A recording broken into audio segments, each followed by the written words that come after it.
বাংলাদেশে পানি প্রবাহ বন্ধের আহ্বান জানিয়েছেন ভারতের ক্ষমতাসীন দল বিজেপির এমপি নিশিকান্ত দুবে। গতকাল রোববার তিনি এমন আহ্বান জানিয়েছেন বলে এক প্রতিবেদনে উল্লেখ করেছে ইন্ডিয়া টুডে।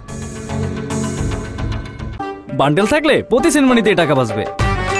বিকাশ সেনমানি বান্ডেল কিনে জিতুন প্রতি লেনদেনে। বাংলাদেশ সরকারের সঙ্গে লস্কর-ই-তৈয়বার যোগাযোগ রয়েছে বলেও দাবি করেছেন বিজেপির এই এমপি।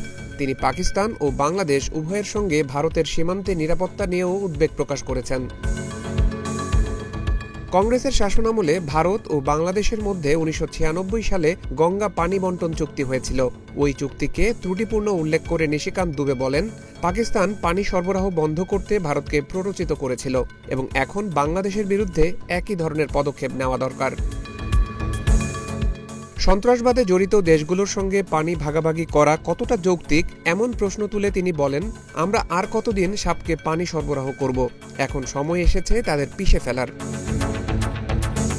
গত ২২ এপ্রিল ভারতের কাশ্মীরের পেহেলগামে সন্ত্রাসী হামলায় ২৬ পর্যটক নিহত হন। এই হামলায় পাকিস্তানের সংশ্লিষ্টতার অভিযোগ এনে ১৯৬০ সালের সিন্ধু চুক্তি স্থগিত এবং পাকিস্তানি নাগরিকদের ভিসা প্রত্যাহার করেছে ভারত। পাল্টা পদক্ষেপ হিসেবে নিজেদের আকাশসীমা ভারতের জন্য বন্ধসহ বেশ কিছু সিদ্ধান্ত নিয়েছে পাকিস্তানও।